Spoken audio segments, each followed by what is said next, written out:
Most men in India over 60 believe that if they stop self-touch completely, nothing really changes. But here's the hidden truth. Your body quietly shifts in 5 powerful ways, affecting your prostate, your hormones, your blood flow, even your sleep. And unless you understand these changes, you could be ignoring signals that shape your long-term health. In the next few minutes, I'll reveal what really happens when you don't masturbate after 60 and what you can do to stay strong and balanced. I'm Dr. Kailan Desai, a urologist with more than 20 years of experience treating men in their 60s and 70s. Thousands of patients across India have asked me the same questions. Is it safe to stop completely? Am I harming my health if I do? Should I continue even when my drive is lower? These questions matter, and they deserve clear answers. Today, I'll guide you through 5 key changes that happen if you stop altogether, in the prostate, in your hormones, in blood flow, in your mental health and sleep, and in your immune system. At the end, I'll share a practical checklist you can use starting now to keep your body balanced. Let's begin with the prostate. This walnut-sized gland plays an important role in male health. Each time you ejaculate, the prostate contracts and releases fluid, a natural massage that keeps it clear. If that process stops completely, secretions can build up. Over time, this may cause swelling, discomfort, or infections. Some men develop chronic prostatitis with symptoms like urinary urgency or pelvic pressure. I once treated a man in Pune in his mid-60s who had stopped all sexual activity for nearly 2 years. He came in not because of low desire, but because he struggled to urinate. His prostate had become congested and required treatment. Research supports this. Men who maintain regular ejaculation into their 60s and 70s show lower rates of prostate cancer compared to those who abstain. The key message is not that you must force yourself, but that complete avoidance can allow problems to develop quietly. Now, let's turn to hormones, especially testosterone. By 60, most men already produce about half the testosterone they had at 30. This decline is natural, but it brings challenges: reduced muscle, increased belly fat, lower energy, and sometimes depressed mood. Sexual activity stimulates the nervous system in ways that support hormone production. When you stop completely, the body can fall into a deeper deficit. The result is not only physical changes, but also emotional ones. Men often feel more sluggish, less motivated, and less confident. Masturbation is not the only factor affecting testosterone, but it is part of the puzzle. Without it, the downward slope can be steeper. For older Indian men trying to stay strong and energetic, keeping hormones balanced is essential. This doesn't mean frequent activity at all costs, but mindful engagement that supports the endocrine system. Now, before we continue, I would like you to support this channel by clicking on the subscribe button and kindly turn on the notification to get an update once we dropped a new video. Thank you. The third change is blood flow. Erections are not just about intimacy, they are a sign of vascular health. Regular arousal brings oxygen-rich blood into the penis. It maintains elasticity, keeps tissues active, and supports healthy nerve response. When sexual activity stops completely, circulation in this region declines over time. Many men notice morning erections fade or firmness weakens. Some assume it's just aging, but much is linked to reduced blood flow. Because penile arteries are narrower than coronary arteries, changes often appear here before signs of heart disease. In other words, your erection is a barometer of vascular health. Losing it too quickly should not be ignored. A healthy morning erection is a signal from the body that circulation is intact. When that disappears for long periods, it deserves attention. The choice to avoid all sexual activity can accelerate this decline, quietly reducing blood supply to tissues that depend on activity. So far, we've looked at the prostate, testosterone, and circulation. But the effects are not only physical. The fourth area influenced by total abstinence is mental health and sleep. During orgasm, the brain releases a mix of chemicals, endorphins, oxytocin, serotonin that soothes stress and promotes rest. Many men describe calmness and easier sleep afterward. When that release disappears completely, cortisol, the stress hormone, can remain elevated. The result is tension, irritability, and restless nights. Older men in India are already more prone to insomnia, and losing one of the body's natural relaxants makes it worse. Patients often tell me, "I stopped everything, but I feel more anxious and sleepless." This is not surprising. Sexual activity is one of the body's built-in regulators of mood. Without it, the emotional load of aging, financial pressures, family concerns, and health issues feels heavier.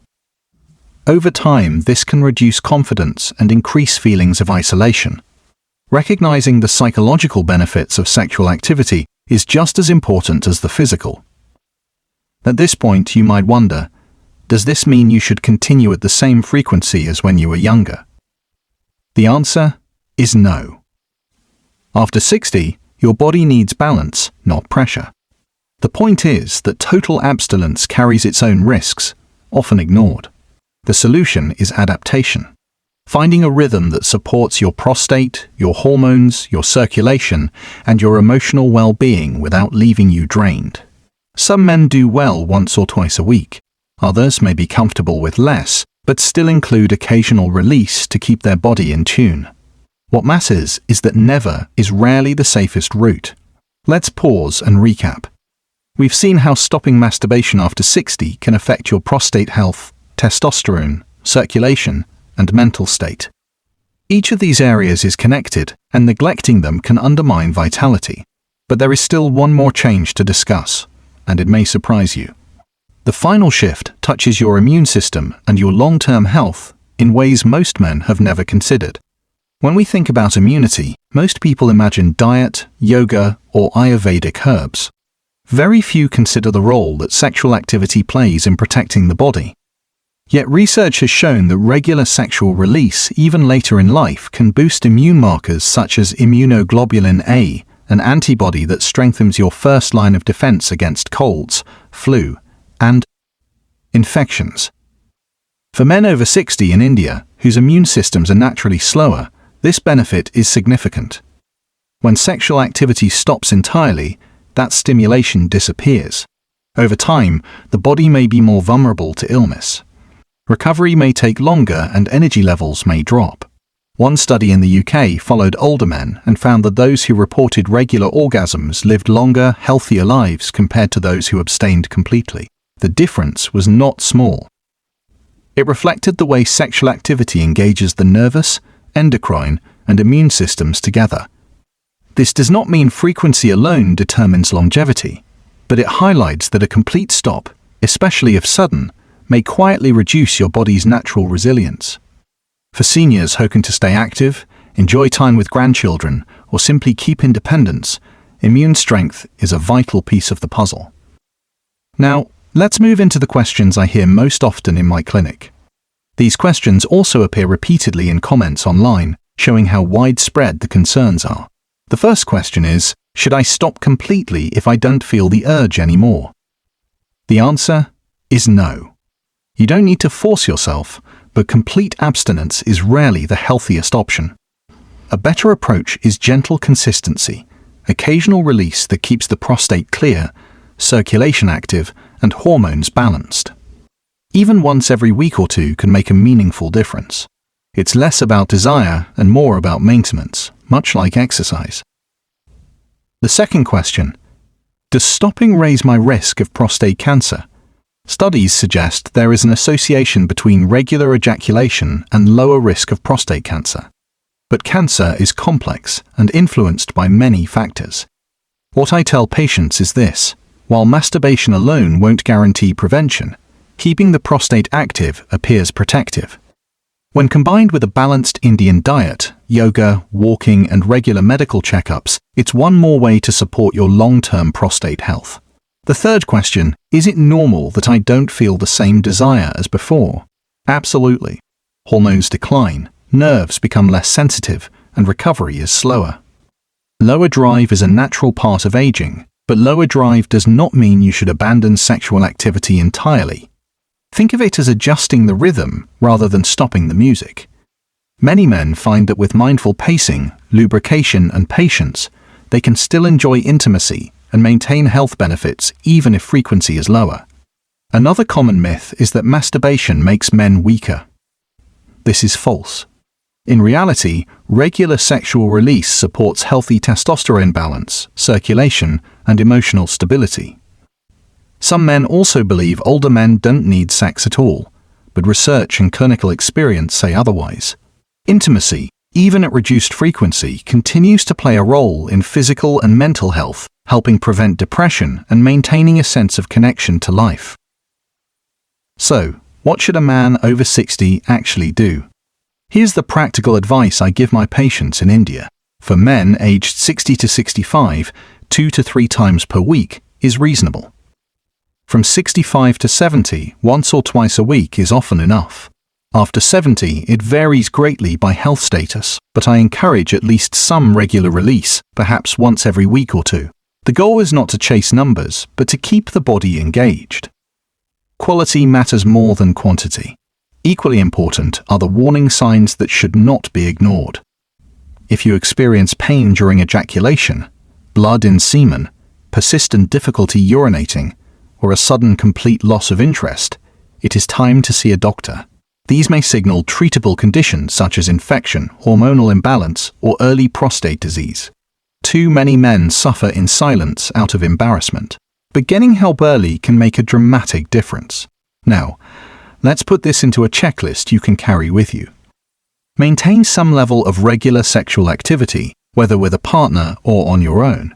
Strengthen your pelvic floor with daily Kegel exercises and keep your body moving through walking, yoga, or light strength training. Eat foods rich in zinc and vitamin D, such as nuts, seeds, paneer, and fatty fish. Schedule routine checkups with your doctor, including prostate exams when recommended. Manage stress with pranayama, meditation, good sleep routines, and social connection. These habits together reinforce the benefits of moderate sexual activity and protect your health as you age. As we reach the end, let's review the 5 big changes that can happen if you stop masturbating after 60. First, your prostate can become congested, raising risks of inflammation or cancer. Second, testosterone and hormones may decline faster, leading to fatigue, muscle loss, and mood changes. Third, blood flow to the penis can weaken, increasing the chance of erectile difficulties. Fourth, your mental health and sleep may suffer as stress hormones rise. And fifth, your immune system and long-term vitality may quietly weaken. Each of these changes matters, but none of them is inevitable if you make balanced choices. The core message is simple: total abstinence is rarely the best path. Balance, adaptation, and awareness are what keep men healthy after 60. You don't need to match your younger years, but you do need to care for your body's needs. Even modest regular activity can keep the prostate clear, the blood flowing, the hormones steady, and the mind calm. Now, I want to leave you with an encouraging thought. Aging does not mean giving up intimacy or health. In fact, many men in India find their later years more satisfying once they understand how their body works and how to adapt. By choosing balance instead of extremes, you protect not only your body but also your confidence and quality of life. If today's discussion resonates with you, I encourage you to share your own experience in the comments. Have you tried stopping completely? Did you notice changes in your sleep, your mood, or your health? Your stories can help other men feel less alone in their journey. And finally, don't forget to like this video, subscribe to the channel, and click the bell icon so you never miss future updates. This is just the beginning. If you want to know how to adapt safely, don't miss our next video already on the channel. Urologist explains how to masturbate safely after 60 and when to seek medical help. In that video, I'll walk you step by step through the safest techniques and the signs that tell you it's time to see a doctor. Click and watch it now, because your health after 60 is not about what you lose, but about what you continue to protect and enjoy.